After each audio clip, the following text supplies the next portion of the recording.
लोग शुरू शुरू में आप इंडस्ट्री में गए और जिनको नहीं पता था, बहुत से लोग जानते होंगे कि आपका बैकग्राउंड क्या है, और जिनको नहीं पता था उनको पता चलता था आप कौन है, आपके फादर कौन है, ग्रैंडफादर कौन है, तो क्या रिस्पॉन्स आता था? कोई बातें सुनने को मिलती थी? It was easy, there were some judgmental comments, how was it? हर किस्म की बात होती है। अगर if I am allowed to say it again, I am a very unfiltered person. मैं पता नहीं किस तरह अपने आप को कंट्रोल करके बैठा हूँ।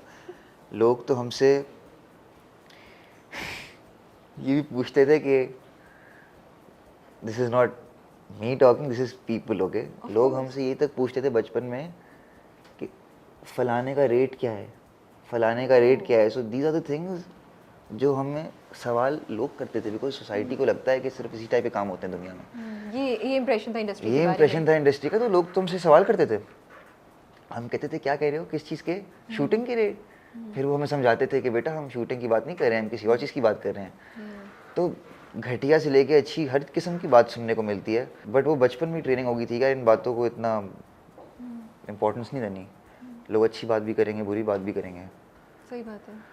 तो मुझे नहीं फ़र्क पड़ता अगर कोई बोलता भी है कि, मैं तो मानता हूँ कि भाई नेपोटिज्म एग्जिस्ट करता है मेरे करियर के अंदर। मैं कैसे नहीं मानूं। सुनो चंदा मेरे अब्बा ने डायरेक्ट किया, मेरा डेब्यू प्रोजेक्ट है एज एन एक्टर। लेकिन मज़े की बात ये है, देखिए ये ना मैं कहना चाहती हूँ कि सुनो चंदा उन्होंने डायरेक्ट किया, लेकिन आपने 2 ऑडिशन दिए। पहले ऑडिशन में तो आप फेल हो गए थे, ठीक है। फिर उसके बाद दोबारा आपने ऑडिशन दिया, आपने यू वर्कड हार्ड, और उधर अब्बा से डांट भी बहुत पड़ती थी एंड एवरीथिंग। तो कभी कभी आपको होता है कि यार ठीक है मैं हूँ, लेकिन मुझे तो वो फ़ायदा नहीं पहुँच सका जो मुझे पहुँचना चाहिए था। एक मज़े की बात बताऊँ आपको, लोगों को पता नहीं है, सुनो चंदा में मेरा 60% काम, 70% काम उन्होंने डायरेक्ट नहीं किया हुआ। ओके। उनके एसोसिएट ने किया हुआ मेरे scenes direct. Sabina, he is sweet heart, उसको सबसे बड़ा गिला ये था सुनो चंदा में। कहती थी कि यार तुम्हारी वजह से मेरा ख्वाब था एहसन ताले के साथ काम करने का, तुम्हारी वजह से मैंने तो उनके एसोसिएट के साथ काम किया ताकि वो ना आए टैग कि यार ये अपने बेटे पे फोकस करता है। ओके। बिकॉज उधर और भी एक्टर्स थे, Farhan and निकरा were booming, their careers were booming, because सुनो चंदा वन ऑलरेडी एक मैसिव बिल्कुल। ऑडियंसेस तक पहुंच चुका था। तो उन्होंने तो मेरे सीन डायरेक्ट नहीं किए मेजॉरिटी। तो मैं तो कभी कभी सोचता हूँ कि यार मैं नेपोटिज्म हूँ भी नहीं भी, मुझे फायदा नहीं पहुंचा, ना फायदा मुझे पहुंचा उसका उस तरह से। क्रिटिसिज्म लेता हूँ, सारी नेगेटिविटी लेता हूँ, लेकिन मुझे फायदा मुझे कुछ नहीं पहुंचा। लेकिन शुरू शुरू में जब क्रिटिक्स ने भी बोलना शुरू किया होगा या ऑडियंसेस भी बोल रही होंगी, तो दिल पे थोड़ा सा तो हुआ होगा कि यार क्या मेरा काम को छोड़ के इस पे बात कर रहे हैं। और नहीं बिल्कुल यू वर इम्यून, बिल्कुल कोई फर्क नहीं पड़ा। फिर इसमें ये कैसे अचीव करते हैं ये state of mind? I don't know, शायद बेगैरती कहते हैं। I didn't mean to say that. मैं सोच रही थी कि मैं तो अब भाई देखिए, मैंने तो कहा भाई इतना इनकी मेंटल इतनी विल पावर इतनी स्ट्रांग है कि इन्होंने कहा नहीं मैं प्रूव करके दिखाऊंगा, मैं नेगेटिव कमेंट्स में गिवन नहीं करूंगा। रज़ा तो दूसरी डायरेक्शन पे ले गए, मैंने नहीं कही ये बातें। भाई I am a very simple person when it comes to these things. इतना मैं गहराइयों में नहीं जा सकता कुछ चीज़ों में। ये कैसे हो सकता है आपको नेगेटिव कमेंट्स नहीं? मुझे तो एक मैं मिलती तो कुछ है। भी नहीं हूँ, I am nothing in front of you guys, और मैं एक नेगेटिव कमेंट एक भी पढ़ लूँ तो थोड़ी देर मेरे दिल को होता है कि यार। अच्छा, you talking in the sense. हाँ, आप किस सेंस में बात कर रहे थे? मुझे था कि यार अच्छा, दैट यू टोटली राइट, कहीं ना कहीं आपको होता है फील, मगर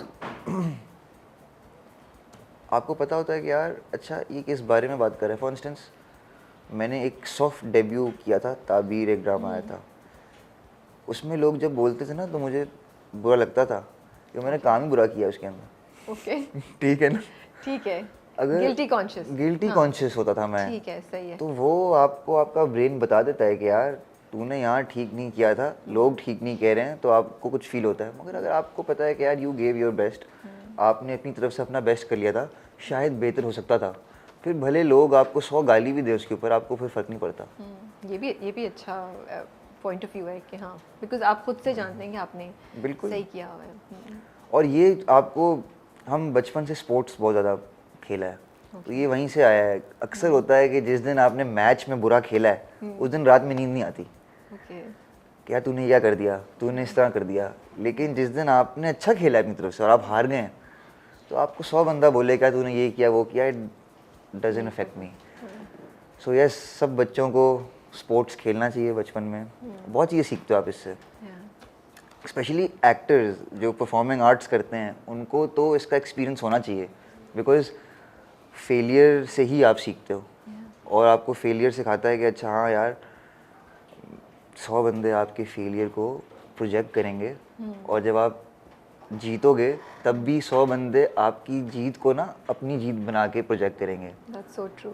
तो इन चीज़ों से सच्ची बात आपको है। मेंटली फर्क नहीं पड़ना चाहिए, बेगैरत और- बन जाए आप मेरी तरह। स्ट्रॉन्ग बन जाए रज़ा की तरह। एक और जगह आपने कहा कि मैंने इस चीज़ को अपने ऊपर सवार करना बहुत पहले बंद कर दिया था कि मेरे अब्बा यहाँ ये है या मेरे दादा ये हैं। मुझे ये बात बड़ी फैसिनेटिंग लगी क्योंकि इट्स नॉट जस्ट यू कि आप एक एक्टर हैं और आपकी फैमिली बैकग्राउंड एक्टिंग में की फील्ड में बहुत बड़ा नाम था है। अगर हम किसी भी एक लड़के या एक बच्चे को लें जिसके माँ बाप ने बहुत अच्छा किया हुआ या बाप बहुत इस्टेब्लिश, उसके ऊपर प्रेशर होता है वो किसी भी फील्ड में जाए। तो उस व्यू से मैं भी सोच रही थी कि ये कैसे किया आपने, क्या सोच थी, वो एक प्रोसेस था जिससे आप गुजरे, कुछ अगर आप शेयर कर सकें। That process involves me taking a lot of pressure. मैं उस हाइट तक पहुंच गया प्रेशर लेने की कि मैंने रियलाइज़ किया कि इसके नीचे तो सिर्फ ये प्रेशर को मैं धक्का दूं इस छत से और ये मर जाए। So that's how I literally killed it, क्योंकि मुझे बहुत प्रेशर होता था पहले शुरू में कि यार और मुझे था फियर ऑफ फेलियर बेसिकली। ये pressure simple fear of failure होता है सही कि यार बात है। मैं फेल हो गया तो सिर्फ मेरा नाम एट स्टेक नहीं होगा, मेरे पीछे और भी लोग हैं जिनसे ये फेलियर जोड़ा जाएगा और उनके सक्सेस को ये फेलियर, मेरा फेलियर उनके सक्सेस को कम ना कर दे कहीं। तो वो उस पॉइंट तक पहुंच गया कि मैंने उसको फिर उस ऊंचाई से नीचे धक्का दिया और फिर उसके बाद से मैं एक आज़ाद, I feel very light since then. और ये सुनो चंदा के बीच में ही रियलाइज़ किया मैंने, अच्छा। उस शूटिंग प्रोसेस के अंदर ही रियलाइज़ कर लिया था मैंने शुरू में ही कि यार अगर मैं ये इतना, मुझे ना कूडोज टू नादिया अगर, वो मुझे कहती थी सेट पे DKB। Okay, what is that? DKB stands for director का बेटा। ओके। ठीक है ना? तो I had no come back to it initially ना। 6 डे मैंने सोच के आ गया घर से, मैं भी क्या बोलूँगा। मैंने कहा you guys are JP, like what's JP, मैंने कहा jealous people. That's so nice. इतना अच्छा तरीका है, यू नो। हाँ, आपने भी उसको लाइटर मोड में लिया। मैंने भी उसको लाइटर मोड में लिया। तो वो छोटी छोटी चीज़ों से मैंने रियलाइज़ किया कि यार नहीं, इस प्रेशर को निकाल के बाहर फेंको तभी I can you know perform up to the mark. और इवेंचुअली उसके रिजल्ट्स भी आए हैं। मिट्ठू वाज लव्ड। अब अपने मुंह मियाँ मिट्ठू तो मिट्ठू नहीं बन सकता लेकिन नहीं, यू कैन जस्ट से कि आपको अप्रिसिएशन मिलती थी। Of course we all know आज दैट। तक मिलती है। आज तक मेरे इंस्टाग्राम पे कमेंट आता है कि मिट्ठू ने चूरी खाना छोड़ दी because I have lost lot of weight. तो आता है कि आप चूरी नहीं खा रहे आजकल, मिट्ठू चूरी खाया करो। तो वो अभी तक ऑडियंस कनेक्ट की हुई है उस किरदार से, and that is the biggest success of that project.